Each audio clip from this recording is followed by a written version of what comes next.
Michel Foucault. Esto no es una pipa. Ensayo sobre Magritte. Parte primera. Dos pipas. Primera versión, la de 1926, según creo.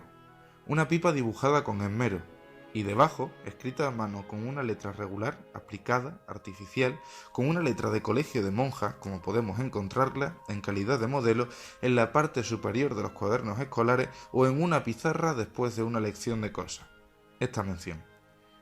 Ceci n'est pas une pipe. Esto no es una pipa.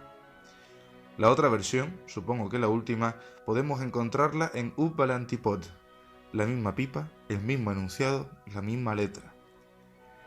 Pero en lugar de estar yuxtapuestos en un espacio diferente, sin límite ni especificación, el texto y la figura están situados dentro de un marco colocado sobre el caballete, y este, a su vez, sobre un entarimado bien visible. Encima, una pipa exactamente semejante a la dibujada en el cuadro, pero mucho más grande. La primera versión desconcierta por su simplicidad, la segunda multiplica visiblemente las incertidumbres voluntarias. El marco, de pie en el caballete y apoyado en las clavijas de madera, indica que se trata del cuadro de un pintor, obra acabada, expuesta, que lleva consigo para un eventual espectador el enunciado que la comenta o la explica.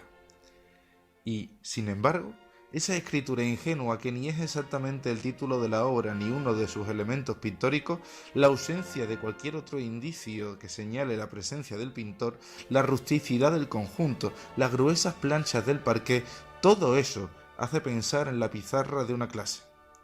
Quizá un trapo pronto borrará el dibujo y el texto.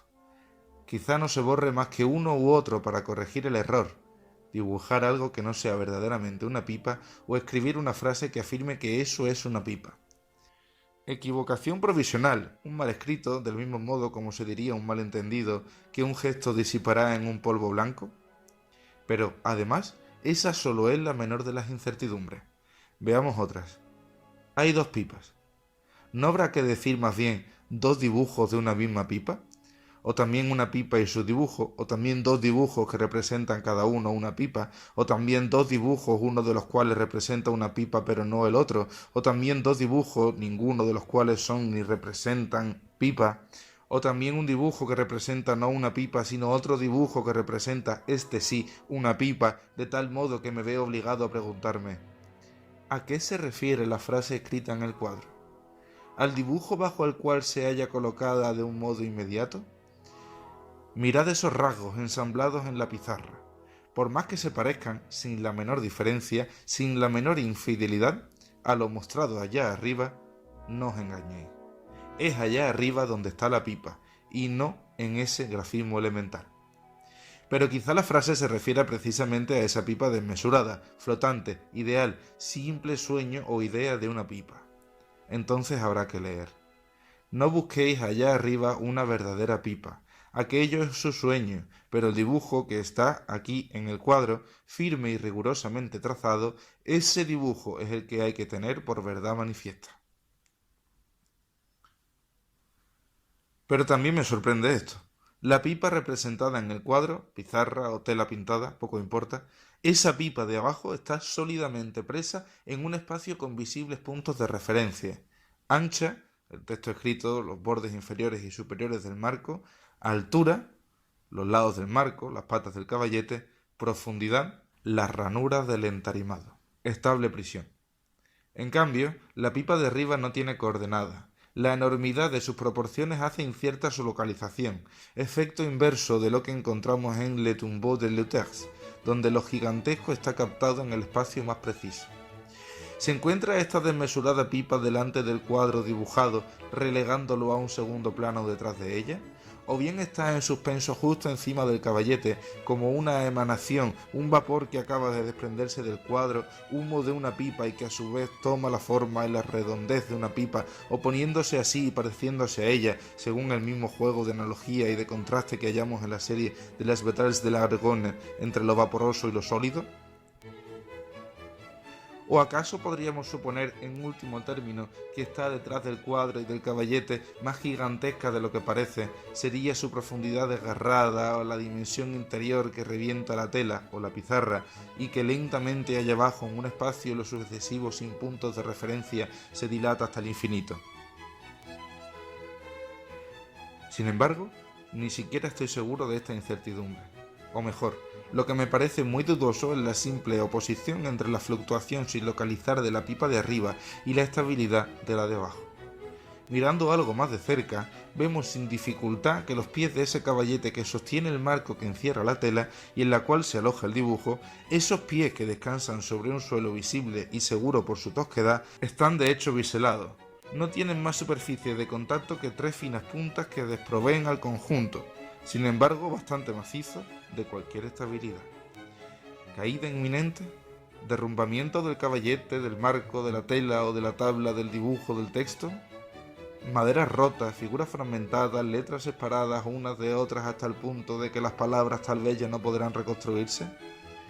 Todo ese estropicio por el suelo, mientras que allá arriba la gruesa pipa sin medida ni señalización persistirá en su inaccesible inmovilidad del globo. Todo ese estropicio por el suelo, mientras que allá arriba la gruesa pipa sin medida ni señalización persistirá en su inaccesible inmovilidad del globo.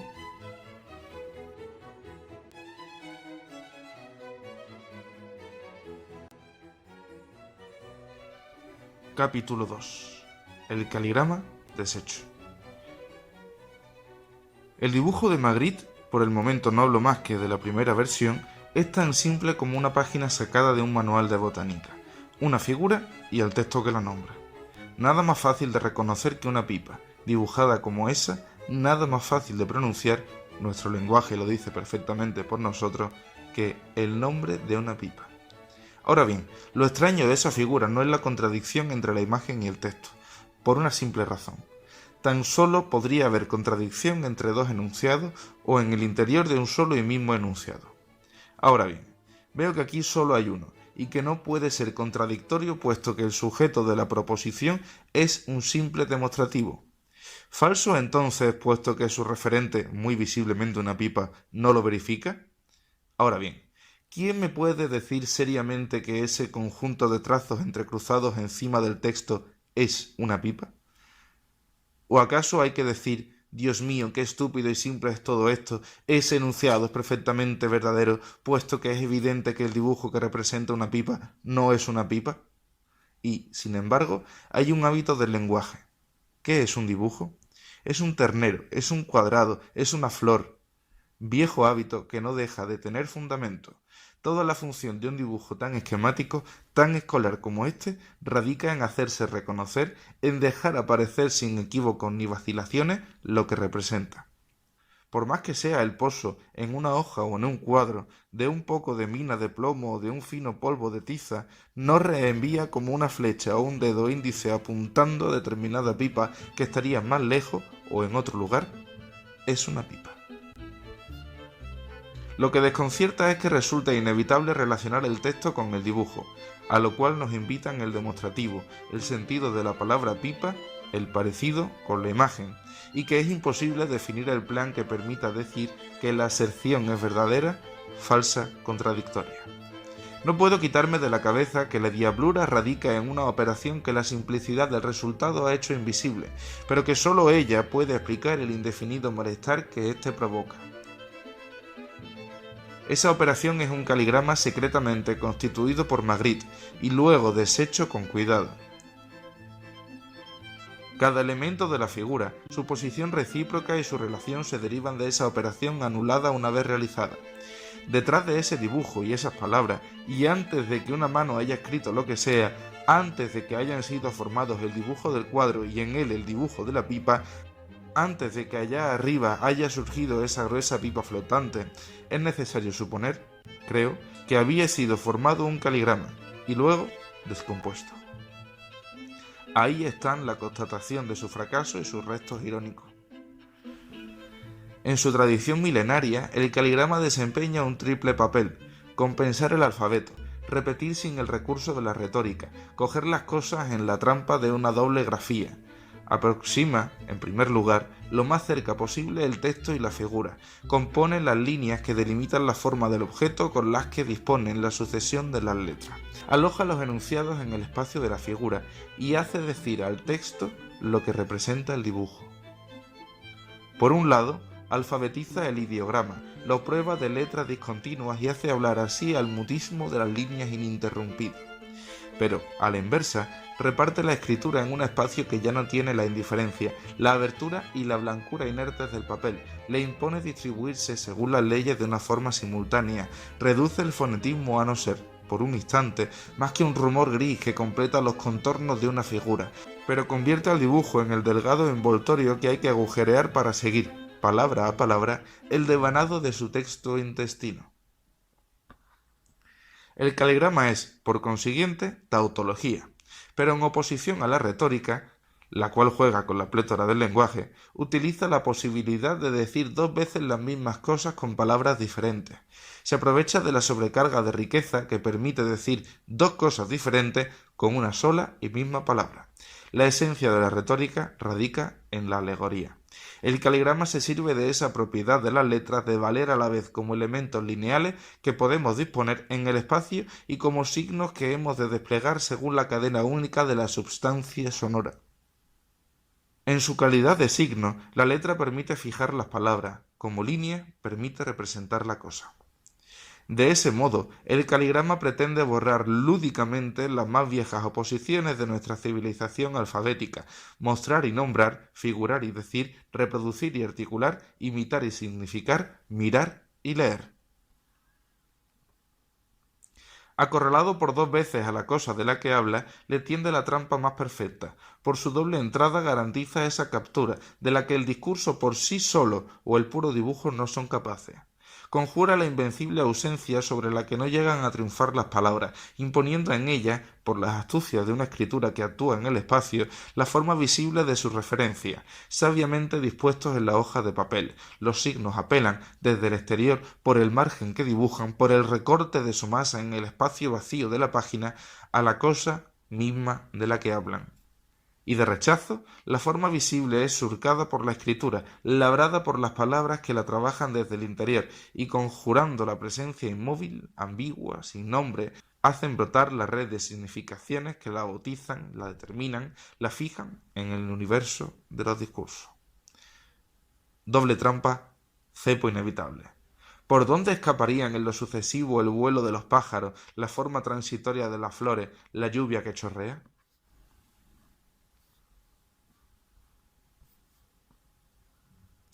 Y ahora, el dibujo de Magritte.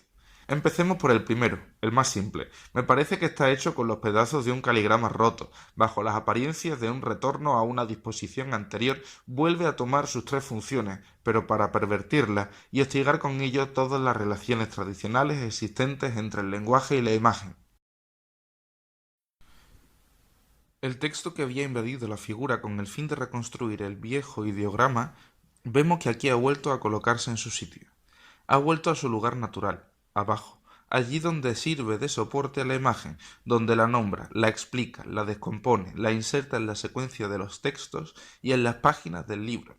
Vuelve a ser leyenda. La forma remonta a su cielo, del que la complicidad de las letras con el espacio la había hecho descender por un momento. Libre de todo lazo discursivo, va a poder flotar de nuevo en su silencio natural.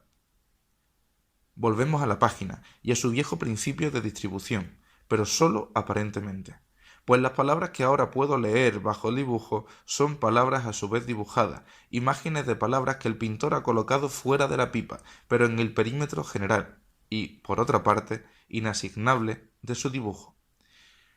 Del pasado caligráfico, que estoy obligado a asignarle, las palabras han conservado su pertenencia al dibujo y su estado de cosa dibujada, de manera que debo leerlas superpuestas a ellas mismas. Son palabras que dibujan palabras, forman en la superficie de la imagen los reflejos de una frase que diría que esto no es una pipa. Texto en imagen. Pero a la inversa, la pipa representada está dibujada con la misma mano y la misma pluma que las letras del texto. Más que ilustrar y completar la escritura, la prolonga. Podríamos creerla repleta de pequeñas letras revueltas, de signos gráficos reducidos a fragmentos y dispersos por toda la superficie de la imagen. figura en forma de grafismo. La invisible y previa operación caligráfica ha entrecruzado la escritura y el dibujo, y cuando Magritte ha vuelto a colocar las cosas en su sitio, se ha cuidado de que la figura retenga en sí la paciencia de la escritura y de que el texto siempre sea tan solo una representación dibujada. Lo mismo en cuanto a la tautología. En apariencia, Magritte va del redoblamiento caligráfico a la simple correspondencia de la imagen con su leyenda, su inscripción. Una figura muda y suficientemente reconocible muestra, sin decirlo, la cosa en su esencia, y debajo un nombre recibe de esa imagen su sentido o su regla de utilización. Ahora bien, comparado a la fundición tradicional de la leyenda, el texto de Magritte es doblemente paradójico. Se propone nombrar lo que, evidentemente, no tiene necesidad de serlo. La forma es demasiado conocida, el nombre demasiado familiar. Y vemos que en el momento en que debería dar el nombre, lo da, pero negando que sea aquel. ¿De dónde viene ese juego extraño, sino del caligrama?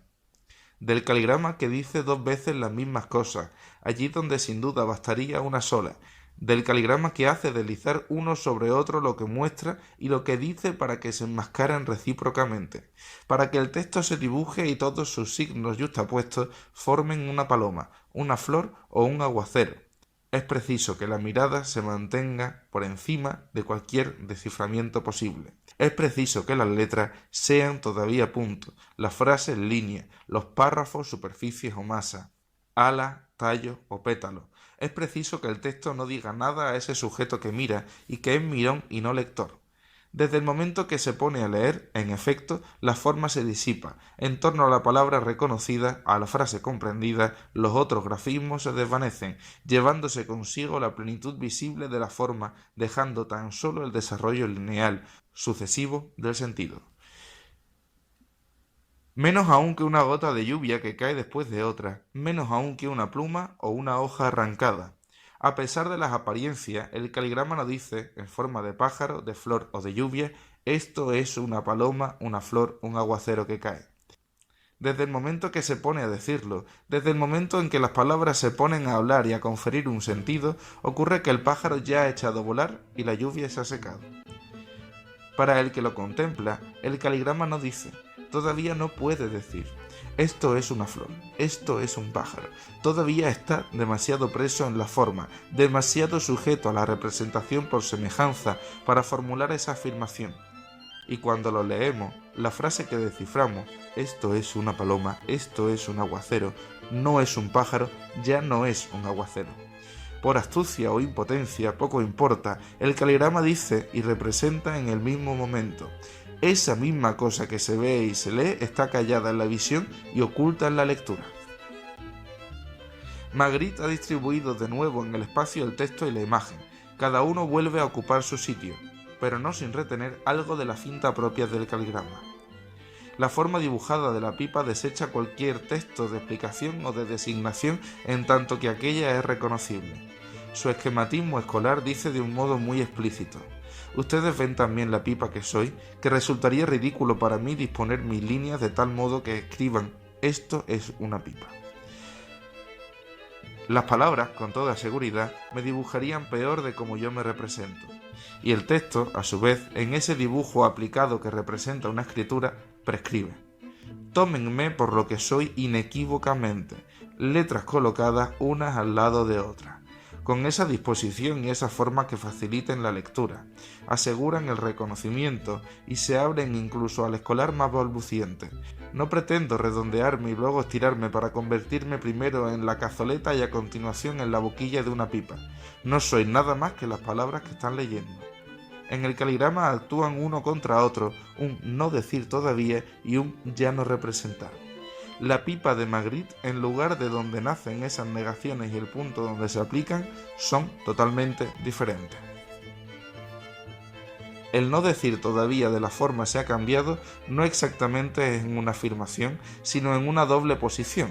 Por un lado, arriba, la forma bien lisa, bien visible, bien muda, y cuya evidencia hace decir al texto, de un modo altanero, irónico, lo que quiere, no importa qué, y por otra parte, abajo, el texto extendido según su ley intrínseca afirma su propia autonomía con respecto a lo que nombra. La redundancia del caligrama descansaba en una relación de exclusión. La separación de los dos elementos en Magritte, la ausencia de letras en su dibujo, la negación expresada en el texto, manifiestan afirmativamente dos posiciones.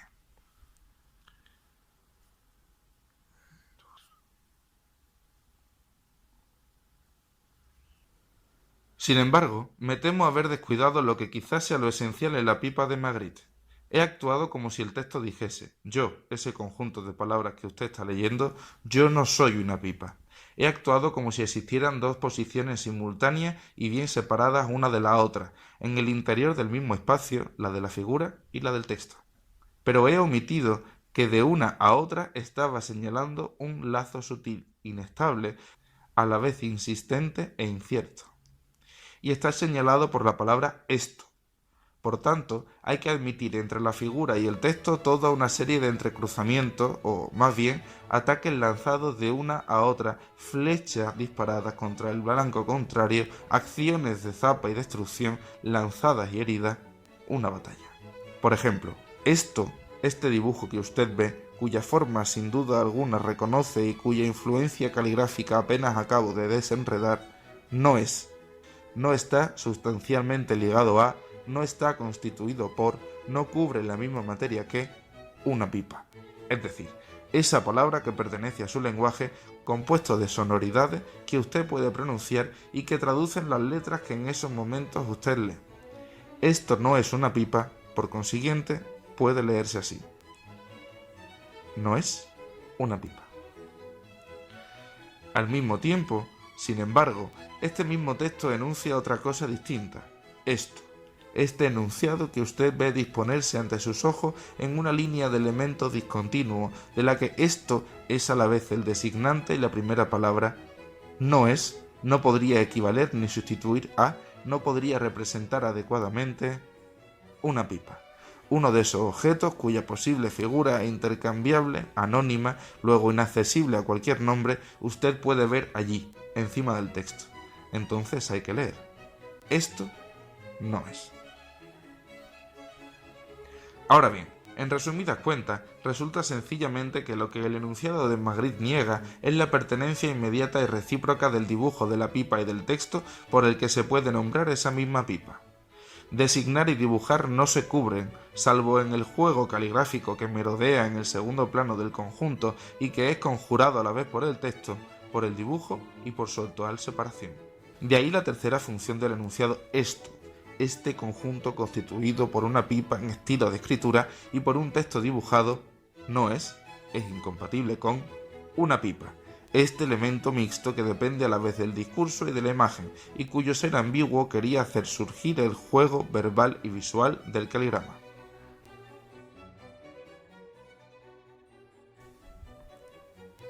Magritte ha vuelto a abrir la trampa que el caligrama había cerrado sobre aquello de lo que hablaba, pero, de golpe, la cosa misma ha desaparecido.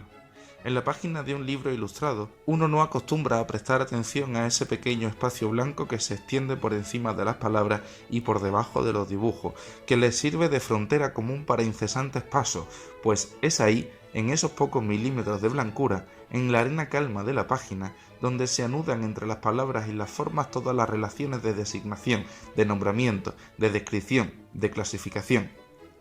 El caligrama ha reabsorbido ese intersticio, pero una vez abierto de nuevo, no lo restituye. La trampa ha sido fracturada en el vacío. La imagen y el texto caen cada cual por su lado, según la gravitación propia de cada uno de ellos.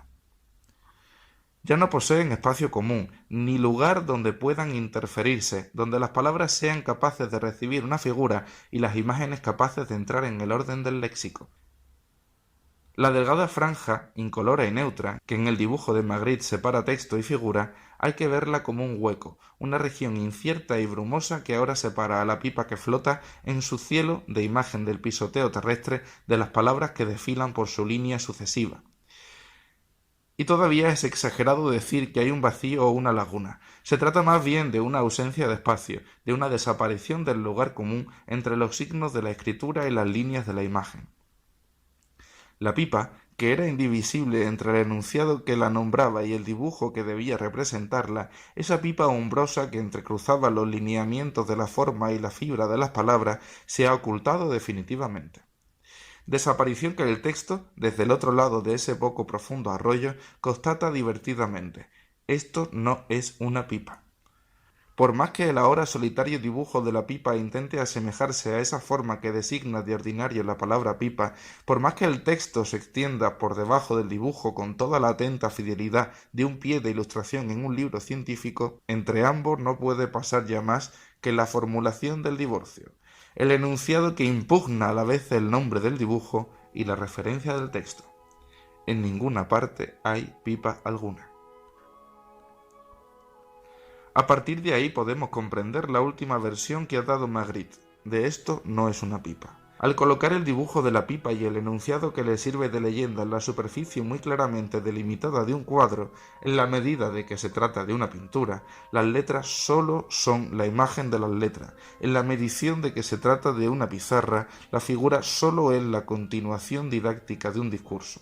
Al colocar ese cuadro sobre un triedro de madera denso y sólido, Magritte realiza todo lo que es necesario para reconstruir, ya sea por la perennidad de una obra de arte, ya sea por la verdad de una lección práctica, el lugar común de la imagen y el lenguaje.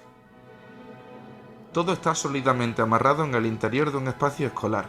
Una pizarra muestra un dibujo que muestra la forma de una pipa, y un texto escrito por un maestro afanoso muestra claramente que se trata de una pipa. El dedo índice del maestro no lo vemos, pero está omnipresente, al igual que su voz que está articulando de un modo muy claro, esto no es una pipa.